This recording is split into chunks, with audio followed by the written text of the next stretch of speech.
গোপন কক্ষের ভেতরে আপনি কিভাবে ব্যালটে সিল দিবেন চলুন দেখি। গণভোটের গোলাপি ব্যালটে হ্যাঁ এবং না দুটো ঘর থাকবে। সংস্কার বা পরিবর্তন চাইলে হ্যাঁতে সিল মারুন। গণভোটে আপনি হ্যাঁ দিলে সবগুলো সংস্কার পাবেন, আর না দিলে কোনো সংস্কারই পাবেন না। এরপর ব্যালটটি লম্বালম্বি ভাঁজ করুন যেন সিলের রং অন্য ঘরে না পড়ে।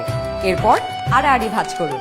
সংসদ সদস্য নির্বাচনের জন্য সাদা কালো ব্যালটটিতে থাকা আপনার পছন্দের ব্যক্তি বা দলের মার্কায় সিল মারুন। সিলটি কিন্তু নির্ধারিত ঘরের বাইরে যাওয়া যাবে না। মার্কার বাইরে সিল পড়লে আপনার মহামূল্যবান ব্যালটটি বাতিল হয়ে যাবে। সিল মারার পর এই ব্যালটটিও প্রথমে লম্বালম্বি ভাঁজ করুন যেন সিলের কালি অন্য মার্কায় না লাগে।